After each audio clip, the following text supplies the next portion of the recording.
এই সেতু আমাদের গর্বের সেতু, এটা টাকার অঙ্ক দিয়ে বিচার করার নয়। যারা কথায় কথায় খবরদারি করত পদ্মা সেতু নির্মাণে বদলেছে তাদের মানসিকতা। মাওয়ায় সুধী সমাবেশে প্রধানমন্ত্রী বললেন, মোকাবিলা করতে হয়েছে দেশি বিদেশি ষড়যন্ত্র। প্রধানমন্ত্রীকে বিদেশ যেতে এখন ভারতের অনাপত্তিপত্র নিতে হচ্ছে দাবি বিএনপির। দিল্লির বিরুদ্ধে আগ্রাসনের অভিযোগ, জনগণকে রাজপথে নামার ডাক।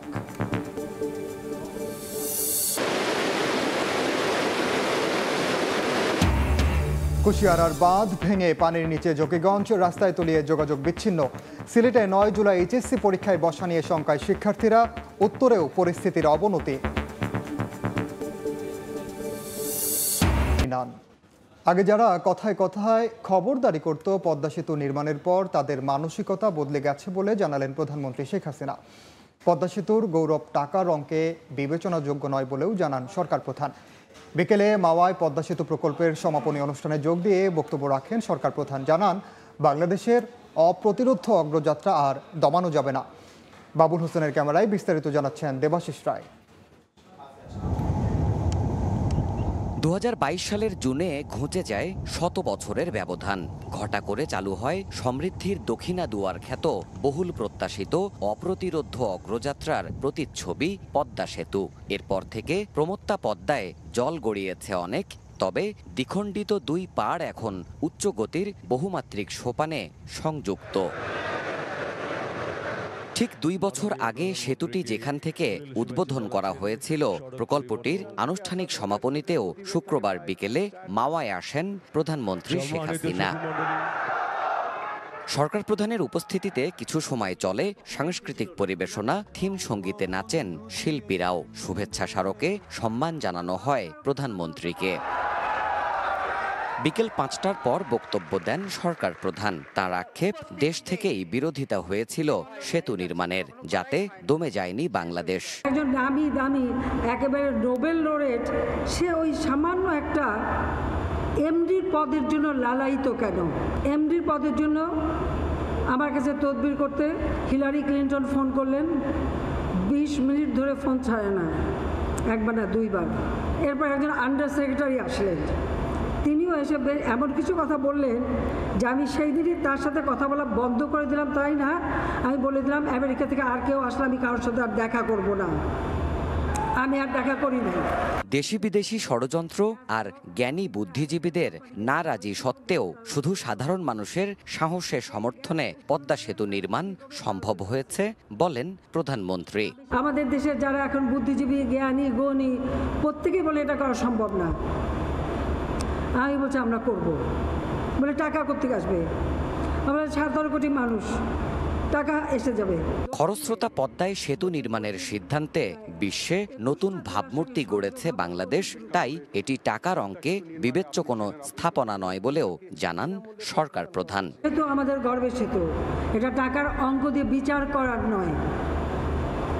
এই একটা সিদ্ধান্ত, আমি শুধু এটুকু বলতে চাই যে একটা সিদ্ধান্ত বাংলাদেশকে অন্তত সেই মর্যাদা দিয়েছে যে আগে যারা কথায় কথায় আমাদের উপর খবরদারি করত আর ভাবখানা ছিল যে এরা ছাড়া বাংলাদেশ চলতেই পারবে না, সেই মানসিকতাটা বদলে গেছে। সব উপেক্ষা করে চ্যালেঞ্জিং এই প্রকল্পের সফল বাস্তবায়ন অপ্রতিরোধ্য গতি দিয়েছে পুরো জাতিকে, যা বহমান থাকবে পদ্মার স্রোতের মতো করেই। দক্ষিণাঞ্চলের সঙ্গে পুরো দেশকে বহুমাত্রিক পথে সংযুক্ত করতে পদ্মার উত্তাল জলরাশির ওপর একটি সেতু নির্মাণের স্বপ্ন আজ পূর্ণ বাস্তব।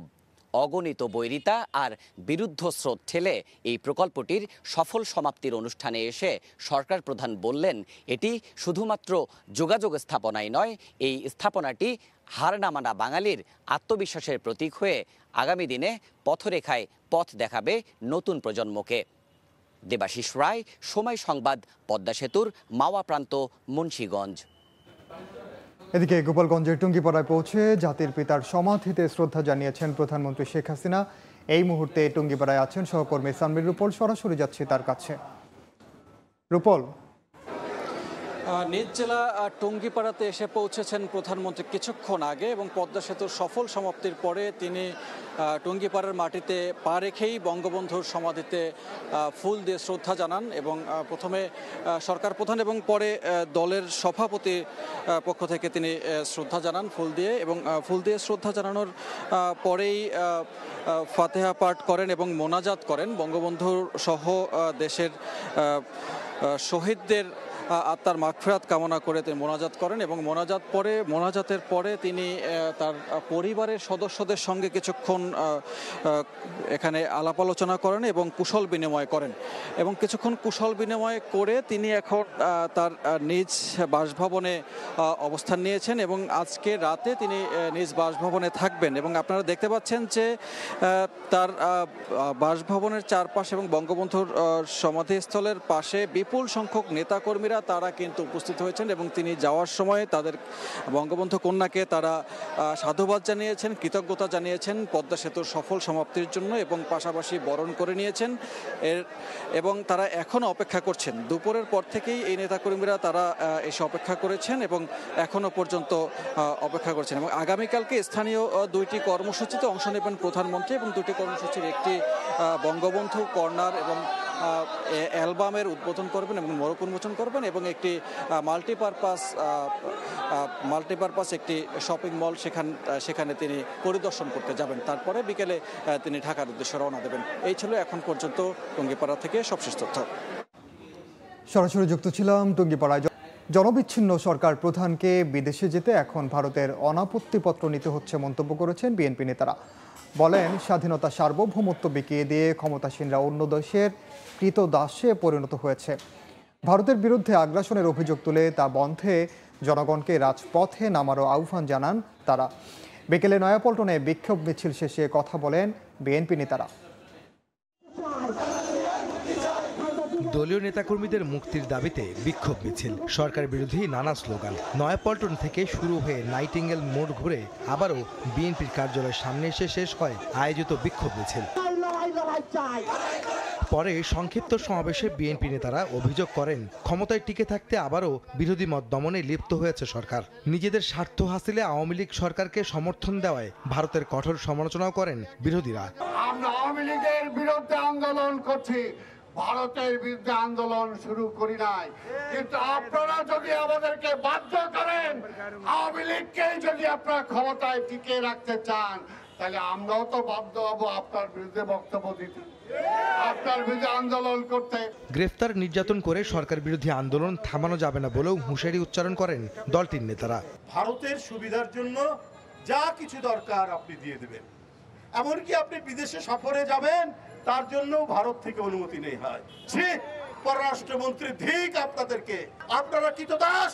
আজকে ভারতের অনুমতি নিয়ে, ভারতের অনাপত্তি সার্টিফিকেট নিয়ে শেখ হাসিনাকে চীনের কাছে যেতে হয়, এই লজ্জা জাতির উপর আপনি চাপিয়েছেন। এদিকে প্রধানমন্ত্রীর দিল্লি সফরে 10টি সমঝোতা স্মারক স্বাক্ষরের প্রতিবাদে শুক্রবার সকালে জাতীয় প্রেস ক্লাবের সামনে বিক্ষোভ সমাবেশ করে গণতন্ত্র মঞ্চ। এ সময় কোটা আন্দোলন ও পেনশন স্কিম প্রত্যয় বাতিলের দাবিতে শিক্ষকদের কর্মসূচিতে একাত্মতা ঘোষণা করে জোটটি। আহমেদ সালেহীন, সময় সংবাদ, ঢাকা। এদিকে পররাষ্ট্রমন্ত্রী ডক্টর হাসান মাহমুদ বলেছেন, সরকার উন্নয়ন ও অগ্রগতির জন্য আঞ্চলিক যোগাযোগ বাড়াতে কাজ করছে। এখানে সার্বভৌমত্ব নষ্ট হওয়ার মতো কিছু নেই। বিএনপি নেতারা বিষয়টি বুঝেও না বোঝার ভান করছেন। শুক্রবার বিকেলে নীলফামারীর সৈয়দপুরে আওয়ামী লীগের রংপুর বিভাগীয় বর্ধিত সভায় যোগ দেন মন্ত্রী। সেখানে বলেন, ভারত, নেপাল ও ভুটানের সঙ্গে বাংলাদেশের ব্যবসা বাণিজ্যের প্রসারে আঞ্চলিক যোগাযোগ বাড়ানো গুরুত্বপূর্ণ। ভারতের উপর দিয়ে নেপাল থেকে বিদ্যুৎ আমদানি করতে যাচ্ছে, এতে কি ভারতের সার্বভৌমত্ব নষ্ট হচ্ছে? আমরা ভুটানের সাথে চুক্তি করার জন্য উদ্যোগ নিয়েছি, আমাদের বন্দর ব্যবহার করে ভুটান এবং নেপাল তাদের দেশে পণ্য নিয়ে যাবে ভারতের উপর দিয়ে। এই অঞ্চলের মানুষের অর্থনৈতিক উন্নয়ন, অগ্রগতির জন্য আমরা রিজিওনাল কানেক্টিভিটি নিয়ে কাজ করছি। বিএনপি সেটা বুঝতে ব্যর্থ হয়েছে। সিলেটের কুশিয়ারা নদীর বাঁধ ভেঙে জকিগঞ্জ উপজেলার বিস্তীর্ণ এলাকা তলিয়ে গেছে। পানিবন্দী অবস্থায় মানবেতর জীবনযাপন করছেন কয়েক লাখ মানুষ। এমন পরিস্থিতির জন্য পানি উন্নয়ন বোর্ডকে দুষছেন স্থানীয়রা। এদিকে পানি বাড়ায় 9 জুলাই এইচএসসি পরীক্ষায় বসা নিয়ে শঙ্কায় শিক্ষার্থীরা। বিস্তারিত জানাচ্ছেন ইকরামুল কবির।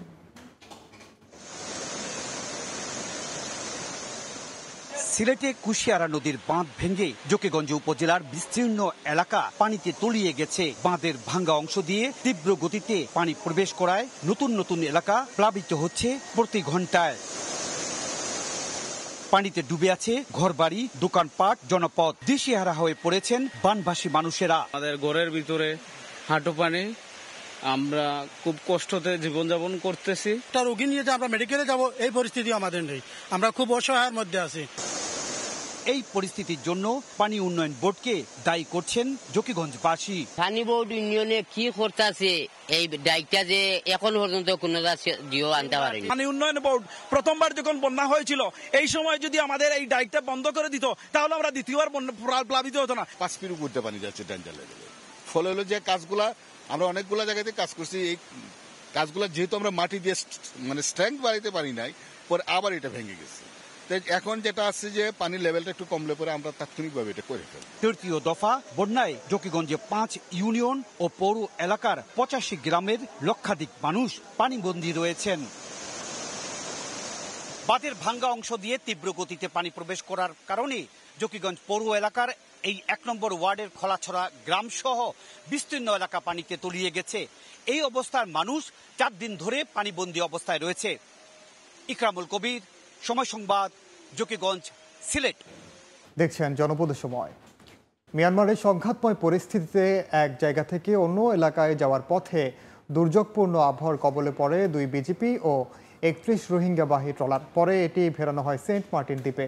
ট্রলারে থাকা রোহিঙ্গারা জানান, বৃহস্পতিবার বিকেলে মংরু শহর থেকে মিয়ানমারের জলসীমায় থাকা নৌবাহিনীর জাহাজে যাওয়ার কথা ছিল তাদের। এরপর নৌবাহিনীর জাহাজে করে যাওয়ার কথা ছিল সিত্তে শহরে, কিন্তু কিছু দূর যাওয়ার পর ট্রলারটির ইঞ্জিন বন্ধ হয়ে যায়। এ সময় প্রচণ্ড ঝড় বৃষ্টির কবলে পড়লে ট্রলারটি ফেরানো হয় সেন্ট মার্টিনের সৈকতে। এমন পরিস্থিতিতে টহল জোরদার করে বিজিবি। সংস্থাটি জানিয়েছে, সন্ধ্যা 6টার দিকে ট্রলারটি সেন্ট মার্টিন সৈকত থেকে চলে গেছে।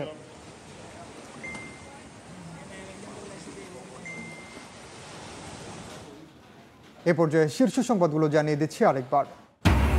যারা কথায় কথায় খবরদারি করত, পদ্মা সেতু নির্মাণে বদলেছে তাদের মানসিকতা। মাওয়ায় সুধী সমাবেশে প্রধানমন্ত্রী বললেন, মোকাবিলা করতে হয়েছে দেশি বিদেশি ষড়যন্ত্র। প্রধানমন্ত্রীকে বিদেশ যেতে এখন ভারতের অনাপত্তিপত্র নিতে হচ্ছে, দাবি বিএনপির। রেল ট্রানজিট ইস্যুতে অপপ্রচার করছে বিরোধীরা, বলছে আওয়ামী লীগ।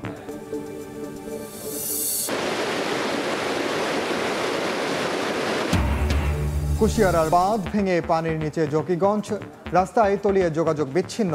সিলেটে 9 জুলাই এইচএসসি পরীক্ষায় বসা নিয়ে শঙ্কায় শিক্ষার্থীরা, উত্তরের পরিস্থিতির অবনতি।